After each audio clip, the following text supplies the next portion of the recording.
दोस्तों नमस्कार। आज हम सच्चिदानंद हीरानंद वात्स्यायन अज्ञेय जी द्वारा लिखित कहानी गैंग्रीन या रोज़ का पठन करेंगे। इस कहानी के दो शीर्षक हैं। पहला शीर्षक है रोज़।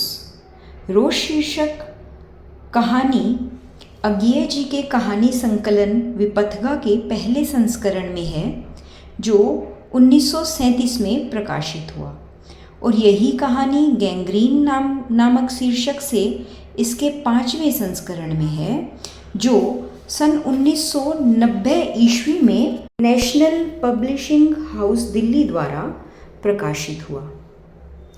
जैसा कि डॉक्टर नगेंद्र जी ने भी अज्ञेय जी के बारे में लिखा है, अज्ञेय ने मुख्यतः व्यक्ति के आत्मसंघर्ष तथा व्यक्ति और परिवेश के संघर्ष का चित्रण प्रस्तुत किया है।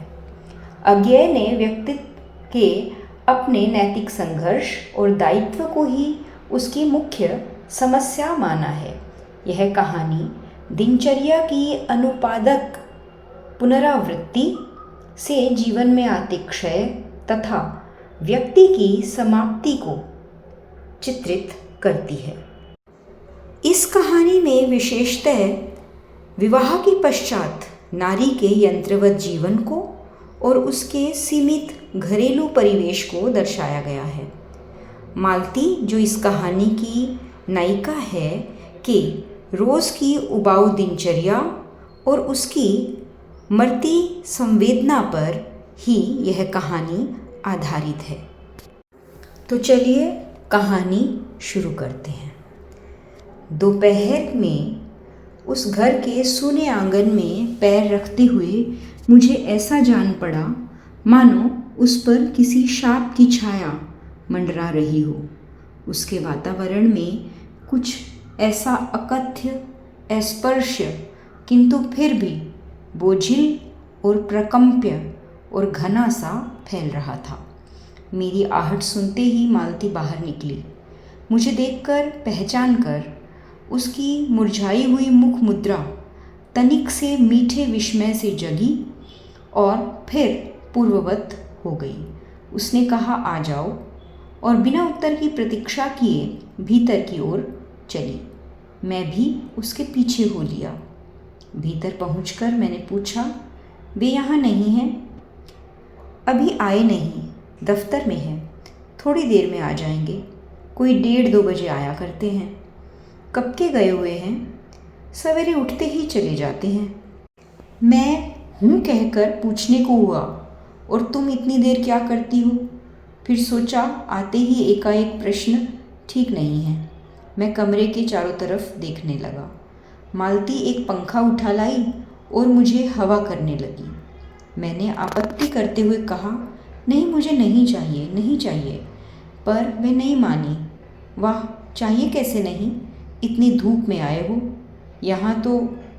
मैंने कहा, अच्छा लाओ, मुझे दे दो। वह शायद ना करने ही वाली थी, पर तभी दूसरे कमरे से शिशु के रोने की आवाज़ सुनकर उसने चुपचाप पंखा मुझे दे दिया और घुटनों पर हाथ टेककर एक थकी हुई हूँ करके उठी और भीतर चली गई। मैं उसके जाते हुए दुबले पतले शरीर को देखकर सोचता रहा, यह क्या है? यह कैसी छाया इस घर पर छाई हुई है? मालती मेरे दूर के रिश्ते की बहन है, किंतु उसे सखी कहना ही उचित है, क्योंकि हमारा परस्पर संबंध सख्य का ही रहा है। हम बचपन से इकट्ठे खेले हैं, इकट्ठे लड़े और पिटे हैं, और हमारी पढ़ाई भी बहुत सी इकट्ठे ही हुई थी, और हमारे व्यवहार में सदा सख्य की स्वेच्छा और स्वच्छंदता रही है। वह कभी भ्रातृत्व के या बड़े छोटेपन के बंधनों में नहीं घिरा। मैं आज कोई 4 वर्ष बाद उसे देखने आया हूँ। जब मैंने इससे पूर्व उसे देखा था तब वह लड़की ही थी।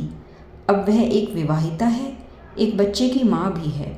इससे कोई परिवर्तन उसमें आया होगा, और यदि आया होगा तो क्या, यह मैंने अभी तक सोचा नहीं था। किंतु अब उसकी पीठ की ओर देखता हुआ मैं यह सोच रहा था, यह कैसी छाया इस घर पर छाई हुई है, और विशेषतया मालती पर। मालती बच्चे को लेकर लौट आई और फिर मुझसे कुछ दूरी नीचे बिछी हुई दरी पर बैठ गई।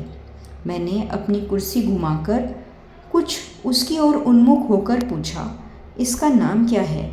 मालती ने बच्चे की ओर देखते हुए उत्तर दिया, नाम तो कोई निश्चित नहीं किया है, वैसे टीटी कहते हैं। मैंने उसे बुलाया, टीटी टीटी आ जा, पर वह अपनी बड़ी बड़ी आंखों से मेरी ओर देखता हुआ अपनी माँ से चिपट गया और रुआंसा सा होकर कहने लगा, मालती ने फिर उसकी ओर एक नज़र देखा और फिर बाहर आंगन की ओर देखने लगी। काफ़ी देर मौन रहा। थोड़ी देर तक तो वह मौन आकस्मिक ही था, जिसमें मैं प्रतीक्षा में था कि मालती कुछ कहे, किंतु उसके बाद एकाएक मुझे ध्यान हुआ मालती ने कोई बात ही नहीं की। यह भी नहीं पूछा कि मैं कैसे आया हूँ, कैसा हूँ। चुप बैठी है। क्या विवाह के 2 वर्ष में ही वह बीते दिन भूल गई थी, या अब मुझे दूर इस विशेष अंतर पर रखना चाहती है, क्योंकि वह निर्बाध स्वच्छंदता अब तो नहीं हो सकती। पर फिर भी ऐसा मौन जैसा अजनबी से भी नहीं होना चाहिए। मैंने कुछ खिन्न सा होकर दूसरी ओर देखते हुए कहा, जान पड़ता है तुम्हें मेरे आने से विशेष प्रसन्नता नहीं हुई। उसने एकाएक चौंक कर कहा, यह हूँ प्रश्न सूचक था, किंतु इसलिए नहीं कि मालती ने मेरी बात सुनी नहीं थी, केवल विस्मय के कारण। इसलिए मैंने अपनी बात दोहराई नहीं, चुप बैठा रहा। मालती कुछ बोली ही नहीं। तब थोड़ी देर बाद मैंने उसकी ओर देखा। वह एकटक मेरी ओर देख रही थी, किंतु मेरे उधर उन्मुख होते ही उसने आंखें नीची कर ली। फिर भी मैंने देखा उन आंखों में कुछ विचित्र सा भाव था, मानो मालती के भीतर कहीं कुछ चेष्टा कर रहा हो, किसी बीती हुई बात को याद करने की, किसी बिखरे हुए वायुमंडल को पुनः जगाकर गतिमान करने की, किसी टूटे हुए व्यवहार तंतु को पुनरुज्जीवित करने की चेष्टा में सफल न हुई हो। वैसे जैसे देर से प्रयोग में न लाए जाने हुए अंग को व्यक्ति एकाएक उठाने लगे और पाए कि वह उठता ही नहीं है, चिर विस्मृति में मानो मर गया है, उतने क्षीण बल से उठ नहीं सकता। मुझे ऐसा जान पड़ा मानो जीवित प्राणी के गले में किसी मृत जंतु का तोक डाल दिया गया हो। वह उसे उतारकर फेंकना चाहे पर उतार न पाए। तभी किसी ने द्वार खटखटाए। मैंने मालती की ओर देखा, पर वह हिली नहीं। जब किवाड़ दूसरी बार खटखटाए गए तब वह शिशु को अलग करके उठी और किवाड़ खोलने लगी। वे यानी मालती के पति आए। मैंने उन्हें पहली बार देखा था, यद्यपि फोटो से उन्हें पहचानता था। परिचय हुआ। मालती खाना तैयार करने आंगन में चली गई और हम दोनों भीतर बैठकर बातचीत करने लगे, उनकी नौकरी के बारे में, उनके जीवन के बारे में, उस स्थान के बारे में, आबो हवा के बारे में और ऐसे अन्य विषयों के बारे में जो पहले परिचय पर उठा करते हैं, एक तरह का स्वरक्षात्मक कवच बनकर। मालती के पति का नाम है महेश्वर। वह एक पहाड़ी गांव में सरकारी डिस्पेंसरी के डॉक्टर हैं। उसी हैसियत से इन क्वार्टरों में रहते हैं। प्रातःकाल 7 बजे डिस्पेंसरी चले जाते हैं और 1:30 या 2 बजे लौटते हैं। उसके बाद दोपहर भर छुट्टी रहती है। केवल शाम को 1-2 घंटे फिर चक्कर लगाने के लिए जाते हैं। डिस्पेंसरी के साथ के छोटे से अस्पताल में पड़े हुए रोगियों को देखने और अन्य ज़रूरी हिदायतें करने। उनका जीवन भी बिल्कुल एक निर्दिष्ट ढर्रे पर चलता है। नित्य वही काम, उसी प्रकार के मरीज, वही हिदायतें, वही नुस्खे, वही दवाइयाँ वह स्वयं उकताए हुए हैं। और इसीलिए और साथ ही इस भयंकर गर्मी के कारण वह अपने फुर्सत के समय में भी सुस्त ही रहते हैं। मालती हम दोनों के लिए खाना ले आई। मैंने पूछा, तुम नहीं खाओगी या खा चुकी? महेश्वर बोले कुछ हंसकर, वह पीछे खाया करती है। पति 2:30 खाना खाने आते हैं, इसलिए पत्नी 3 बजे तक भूखी बैठी रहेगी। महेश्वर खाना आरंभ करते हुए मेरी ओर देखकर बोले, आपको तो खाने का मज़ा ही क्या आएगा, ऐसे बेवक्त खा रहे हैं। मैंने उत्तर दिया, वाह, देर से खाने पर तो और अच्छा लगता है, भूख बढ़ी हुई होती है, पर शायद मालती बहन को कष्ट होगा। मालती टोक कर बोली, मेरे लिए तो यह नई बात नहीं है, रोज़ ऐसा ही होता है। मालती बच्चे को गोद में लिए हुए थी। बच्चा रो रहा था, पर उसकी ओर कोई भी ध्यान नहीं दे रहा था। मैंने कहा, यह रोता क्यों है? मालती बोली, हो ही गया है चिड़चिड़ा सा, हमेशा ऐसा ही रहता है। फिर बच्चे को डांट कर कहा, चुप कर, जिससे वह और भी रोने लगा। मालती ने उसे भूमि पर बैठा दिया और बोली, अच्छा ले, रो ले, और रोटी लेने आंगन की ओर चली गई। जब हमने भोजन समाप्त किया तब 3 बजने वाले थे। महेश्वर ने बताया कि उन्हें आज जल्दी अस्पताल जाना है। वहाँ 1-2 चिंताजनक केस आए हुए हैं जिनका ऑपरेशन करना पड़ेगा। 2 की शायद टांग काटनी पड़े, गैंग्रीन हो गया है। थोड़ी ही देर में वह चले गए। मालती किवाड़ बंद कर आई और मेरे पास बैठने ही लगी थी कि मैंने कहा, अब खाना तो खा लो, मैं उतनी देर टिटी से खेलता हूँ। वह बोली, खा लूँगी, मेरे खाने की कौन बात है, किंतु चली गई। मैं टिटी को हाथ में लेकर झुलाने लगा, जिससे वह कुछ देर के लिए शांत हो गया। दूर शायद अस्पताल में ही 3 खड़के। एकाएक मैं चौंका। मैंने सुना मालती वहीं आंगन में बैठी अपने आप ही एक लंबी सी थकी हुई सांस के साथ कह रही है, 3 बज गए। मानो बड़ी तपस्या के बाद कोई कार्य संपन्न हो गया। थोड़ी ही देर में मालती फिर आ गई। मैंने पूछा, तुम्हारे लिए कुछ बचा भी था? सब कुछ तो बहुत था। हाँ, बहुत था, भाजी तो सारी मैं ही खा गया। वहाँ बचा कुछ होगा नहीं, यूं ही रोब तो न जमाओ कि बहुत था, मैंने हंसकर कहा। मालती मानो किसी और विषय की बात कहती हुई बोली, यहाँ सब्जी वब्जी तो कुछ होती ही नहीं, कोई आता जाता है तो नीचे से मंगा लेते हैं। मुझे आए 15 दिन हुए हैं, जो सब्जी साथ लाए थे वही अभी तक बरती जा रही है। मैंने पूछा, नौकर कोई नहीं है? कोई ठीक मिला नहीं, शायद 1-2 दिन में हो जाए। बर्तन भी तुम ही मांजती हो? और कौन? कहकर मालती क्षण भर आंगन में जाकर लौट आई। मैंने पूछा, कहाँ गई थी? आज पानी ही नहीं है, बर्तन कैसे मंजेंगे? क्यों, पानी को क्या हुआ? रोज़ ही होता है, कभी वक्त पर आता ही नहीं। आज शाम को 7 बजे आएगा, तब बर्तन मंजेंगे। चलो, तुम्हें 7 बजे तक छुट्टी हुई। कहते हुए मैं मन ही मन सोचने लगा, अब इसे रात के 11 बजे तक काम करना पड़ेगा। छुट्टी क्या खाक हुई? यही उसने कहा। मेरे पास कोई उत्तर न था, पर मेरी सहायता टिटी ने की। एकाएक फिर वह रोने लगा और मालती के पास जाने की चेष्टा करने लगा। मैंने उसे दे दिया। थोड़ी देर मैं फिर मौन रहा। मैंने जेब से अपनी नोटबुक निकाली और पिछले दिनों के लिखे हुए नोट देखने लगा। तब मालती को याद आया कि उसने मेरे आने का कारण तो पूछा ही नहीं, और बोली, यहाँ आए कैसे? मैंने कहा ही तो, अच्छा अब याद आया, तुमसे मिलने आया था, और क्या करने? तो 2-1 दिन रहोगे ना? नहीं, कल चला जाऊँगा, ज़रूरी जाना है। मालती कुछ नहीं बोली, कुछ खिन्न सी हो गई। मैं फिर नोटबुक की तरफ देखने लगा। थोड़ी देर बाद मुझे भी ध्यान हुआ, मैं आया तो हूँ मालती से मिलने, किंतु यहाँ वह बात करने को बैठी है और मैं पढ़ रहा हूँ। पर बात भी क्या की जाए? मुझे ऐसा लग रहा था कि इस घर पर जो छाया घिरी हुई है वह अज्ञात रहकर भी मानो मुझे भी वश में कर रही है।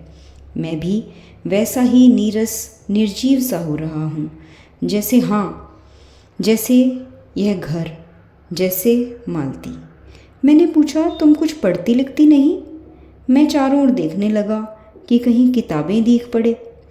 यहाँ, कहकर मालती थोड़ा सा हंसती। वह हंसी कह रही थी, यहाँ पढ़ने को है क्या? मैंने कहा, अच्छा। मैं वापस जाकर ज़रूर कुछ पुस्तकें भेजूंगा। और वार्तालाप फिर समाप्त हो गया। थोड़ी देर बाद मालती ने फिर पूछा, आए कैसे हो, लॉरी में? पैदल। इतनी दूर? बड़ी हिम्मत की। आखिर तुमसे मिलने आया हूँ। ऐसे ही आए हो? नहीं, कुली पीछे आ रहा है सामान लेकर।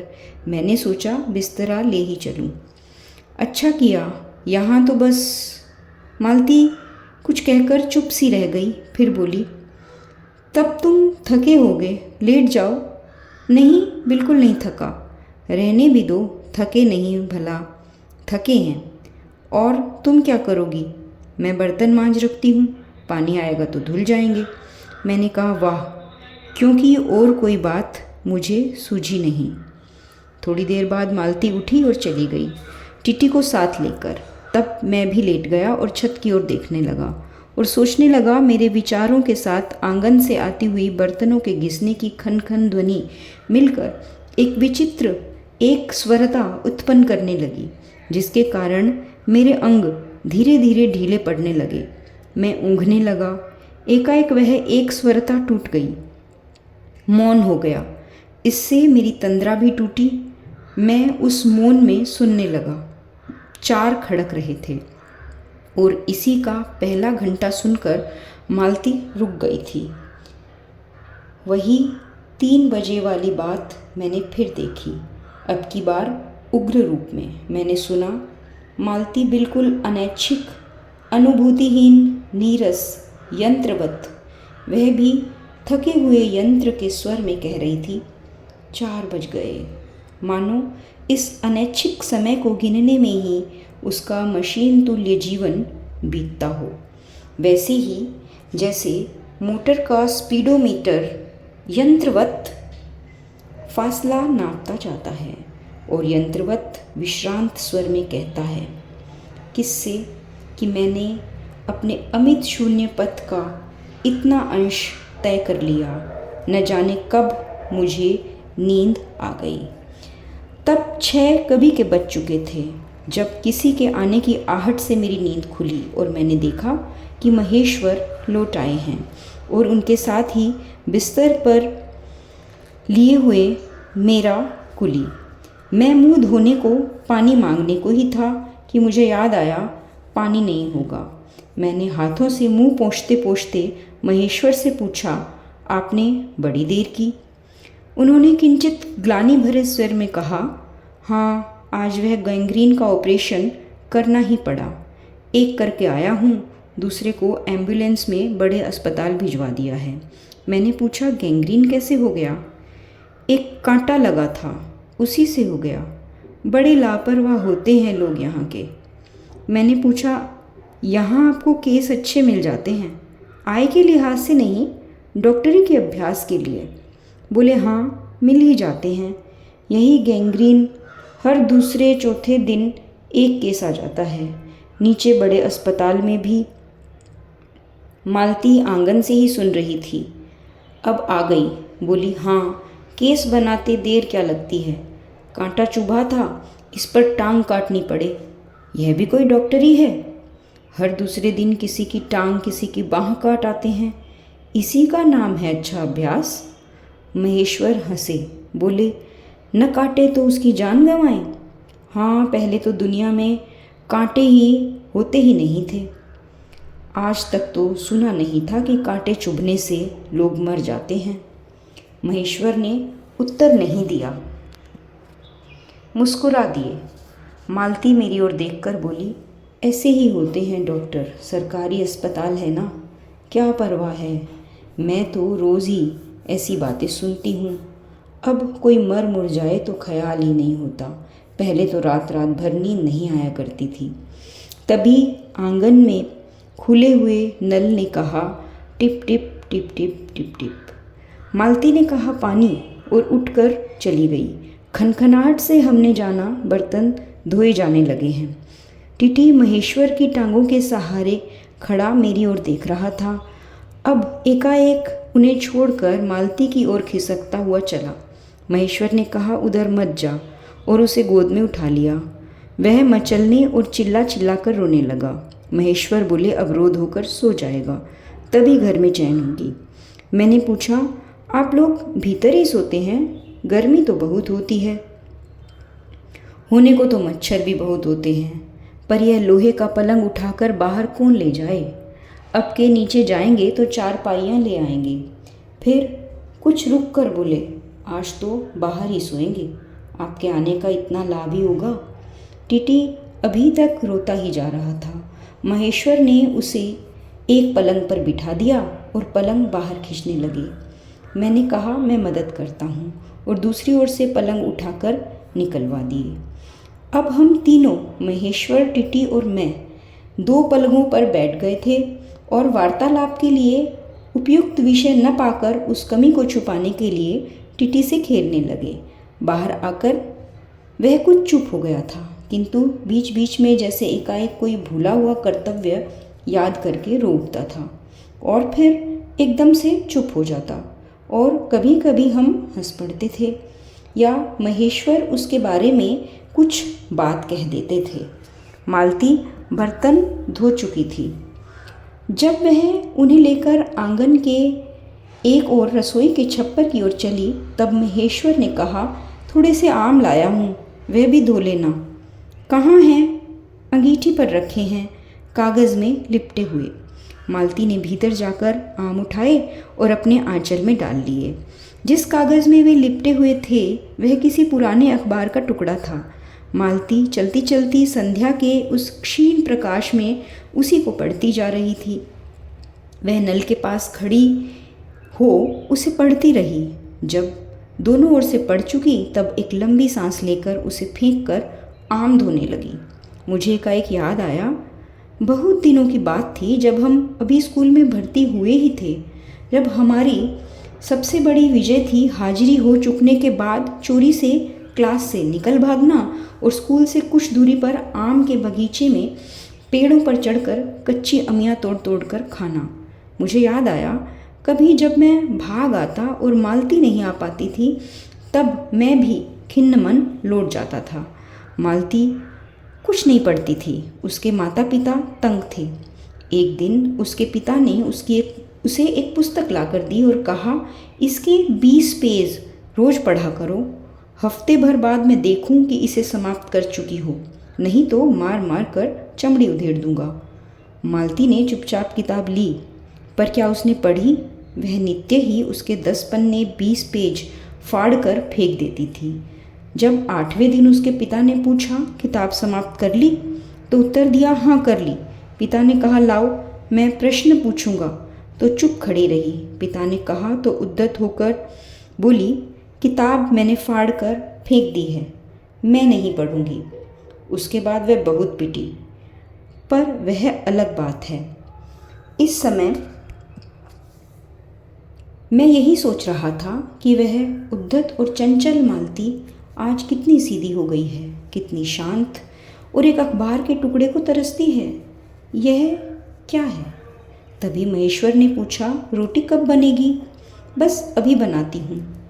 पर अब की बार जब मालती रसोई की ओर चली तब टीटी का कर्तव्य भावना बहुत विस्तीर्ण हो गई। वह मालती की ओर हाथ बढ़ाकर रोने लगा और नहीं माना, नहीं माना। मालती उसे गोद में लेकर चली गई। रसोई में बैठकर एक हाथ से उसे थपकाने और दूसरे से कई छोटे छोटे डिब्बे उठाकर अपने सामने रखने लगी, और हम दोनों चुपचाप रात्रि की और भोजन की और एक दूसरे के कुछ कहने की और न जाने किस किस न्यूनता की पूर्ति की प्रतीक्षा करने लगे। हम भोजन कर चुके थे और बिस्तरों पर लेट गए थे और टीटी सो गया था। मालती पलंग के एक ओर मोम जामा बिछाकर उसे उस पर लेटा गई थी। वह तो सो गया था, पर नींद में कभी कभी चौंक उठता था। एक बार तो उठकर बैठ भी गया था, परंतु तुरंत ही लेट गया। मैंने महेश्वर से पूछा, आप तो थके होंगे, सो जाइए। वह बोले, थके तो आप अधिक होंगे, 18 मील पैदल चलकर आए हैं। किंतु उनके स्वर ने मानो जोड़ दिया, थका तो मैं भी हूँ। मैं चुप हो रहा, थोड़ी देर में किसी अपर संज्ञा ने मुझे बताया वह ऊँघ रहे हैं। तब लगभग 10:30 बजे थे। मालती भोजन कर रही थी। मैं थोड़ी देर मालती की ओर देखता रहा। वह किसी विचार में लीन हुई धीरे धीरे खाना खा रही थी। फिर मैं इधर उधर खिसक कर पर आराम से होकर आकाश की ओर देखने लगा। पूर्णिमा थी, आकाश अनभ्र था। मैंने देखा उस सरकारी क्वार्टर की दिन में अत्यंत शुष्क और नीरस सी लगने वाली स्लेट की छत भी चांदनी में चमक रही है। अत्यंत शीतलता और स्निग्धता से छलक रही है, मानो चंद्रिका उन पर से बहती हुई आ रही हो, झर रही हो। मैंने देखा पवन में चीड़ के वृक्ष गर्मी के सूख कर मटमैले हुए चीड़ के वृक्ष धीरे धीरे गा रहे हों कोई राग जो कोमल है किंतु करुण नहीं, अशांतिमय है किंतु उद्वेगमय नहीं। मैंने देखा प्रकाश से धुंधले नीले आकाश के तट पर जो चमगादड़ नीरव उड़ान से चक्कर काट रहे हैं वे भी सुंदर दिखते हैं।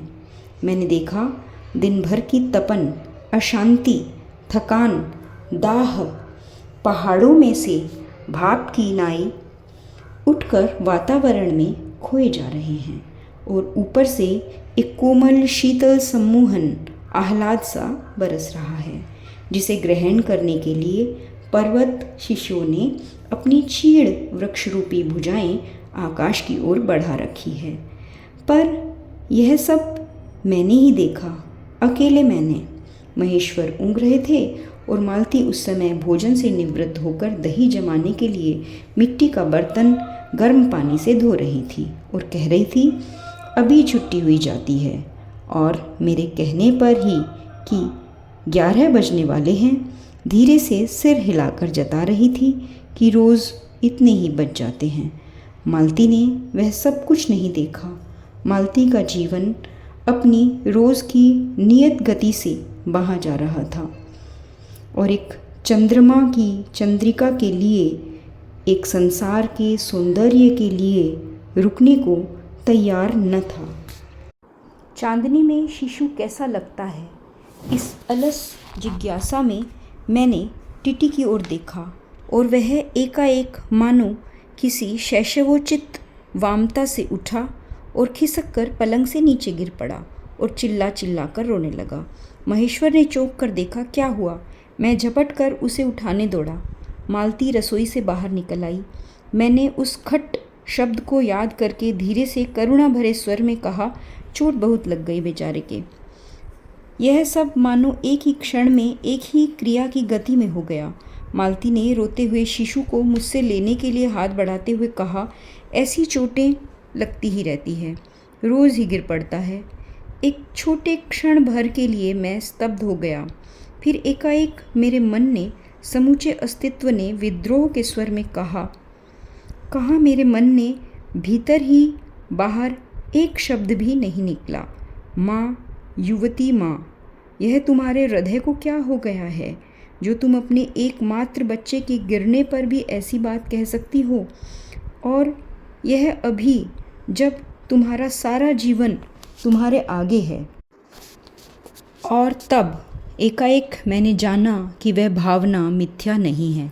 मैंने देखा कि सचमुच उस कुटुंब में कोई गहरी भयंकर छाया घर कर गई है। उनके जीवन के इस पहले ही यौवन में घुन की तरह लग गई है। उसका इतना अभिन्न अंग हो गई है कि वे उसे पहचानते ही नहीं, उसी की परिधि में घिरे हुए चले जा रहे हैं। इतना ही नहीं, मैंने उस छाया को भी देख लिया। इतनी देर में पूर्ववत शांति हो गई थी। महेश्वर फिर लेट कर ऊँघ रहे थे। टिटी मालती के लेटे हुए शरीर से चिपट कर चुप हो गया था। यद्यपि कभी एक आध सिसकी उसके छोटे से शरीर को हिला देती थी। मैं भी अनुभव करने लगा था कि बिस्तर अच्छा सा लग रहा है। मालती चुपचाप आकाश में देख रही थी, किंतु क्या चंद्रिका को या तारों को? तभी 11 का घंटा बजा। मैंने अपनी भारी हो रही पलकें उठाकर अकस्मात किसी अस्पष्ट प्रतीक्षा से मालती की ओर देखा। 11 के पहले घंटे की खड़कन के साथ ही मालती की छाती एकाएक फफोले की भांति उठी और धीरे धीरे बैठने लगी और घंटा ध्वनि के कंपन के साथ ही मूक हो जाने वाली आवाज़ में उसने कहा, 11 बज गए। तो दोस्तों ये थी कहानी रोज़। अगर दोस्तों आपको मेरा यह पठन अच्छा लगा हो, सरस लगा हो, तो कृपया मेरे इस चैनल को सब्सक्राइब कीजिए। धन्यवाद।